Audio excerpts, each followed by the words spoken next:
Assalamualaikum warahmatullahi wabarakatuh. Halo semuanya, perkenalkan nama saya Dina Lestari dengan NPM 2042409190 dari kelas 4G. Jadi di sini saya akan menjelaskan 3 pembahasan, yaitu SKL, standar isi, dan zonasi dan domisili. Kita masuk ke pembahasan yang pertama, yaitu standar kompetensi lulusan atau SKL. Standar kompetensi adalah ukuran kompetensi minimal yang harus dicapai peserta didik setelah mengikuti suatu proses pembelajaran pada satuan pendidikan tertentu. Sehingga standar kompetensi lulusan atau SKL dapat dikatakan sebagai kualifikasi kemampuan lulusan yang mencakup sikap, pengetahuan, dan keterampilan yang dimiliki peserta didik sesuai dengan standar nasional yang telah disepakati sebagaimana yang ditetapkan dengan Peraturan Menteri Pendidikan Nasional yaitu Nomor 23 Tahun 2006. Standar kompetensi lulusan digunakan sebagai pedoman penilaian dalam penentuan kelulusan peserta didik dari satuan pendidikan. Adapun tujuan dari standar kompetensi lulusan adalah yang pertama, mewujudkan standar nasional dan institusional kompetensi lulusan. Yang kedua, memberikan acuan dalam merumuskan kriteria, kerangka dasar pengendalian, dan quality asuransi atau jaminan mutu lulusan. Dan yang terakhir, memperkuat profesionalisme melalui standarisasi lulusan secara nasional dengan tetap memperhatikan tuntutan institusional yaitu visi dan misi suatu sekolah. Kita masuk ke pembahasan yang kedua, yaitu standar isi. Standar isi adalah pedoman yang mengatur tentang ruang lingkup materi pembelajaran dan tingkat kompetensi yang harus dicapai oleh siswa dalam setiap jenjang pendidikan. Standar ini menjadi dasar dalam penyusunan kurikulum dan membantu guru dalam menyampaikan materi secara terstruktur.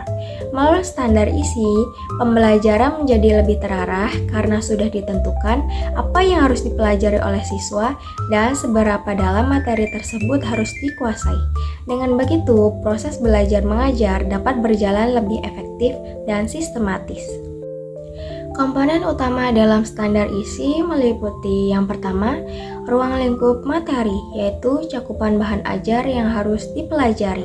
Yang kedua, tingkat kedalaman materi, yaitu sejauh mana pemahaman yang diharapkan. Yang ketiga, kompetensi dasar, yaitu kemampuan minimal yang harus dicapai siswa. Dan yang terakhir yaitu tujuan dari standar isi adalah untuk memastikan kesesuaian materi dengan perkembangan siswa serta mendukung tercapainya standar kompetensi lulusan secara optimal. Pembahasan terakhir yaitu zonasi dan domisili. Zonasi dan domisili merupakan sistem dalam penerimaan peserta didik baru atau PPDB yang mengutamakan lokasi tempat tinggal siswa sebagai dasar utama seleksi. Sistem ini digunakan untuk mengatur distribusi siswa agar lebih merata di setiap sekolah. Dalam sistem ini, zonasi mengacu pada pembagian wilayah sekolah berdasarkan jarak tertentu, sehingga setiap sekolah memiliki area layanan masing-masing. Sementara itu, domisili adalah alamat tempat tinggal siswa yang terdaftar secara resmi dan digunakan sebagai bukti untuk menentukan zona tersebut.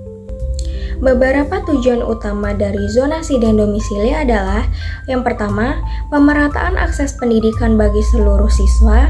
Yang kedua, mengurangi kesenjangan antara sekolah favorit dan non-favorit. Yang ketiga, mendekatkan jarak sekolah dengan tempat tinggal siswa. Yang keempat, mengurangi biaya dan waktu transportasi. Yang kelima, mendorong peningkatan kualitas di semua sekolah. Yang keenam, mengurangi persaingan yang terlalu ketat dalam PPDB. Dan yang terakhir, meningkatkan peran sekolah dalam komunitas lokal.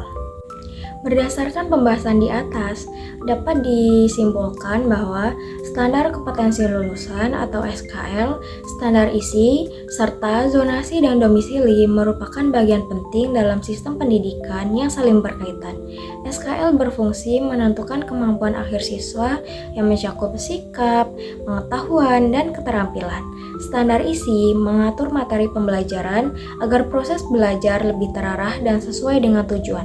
Sementara itu, itu, zonasi dan domisili membantu pemerataan akses pendidikan sehingga setiap siswa memiliki kesempatan yang sama.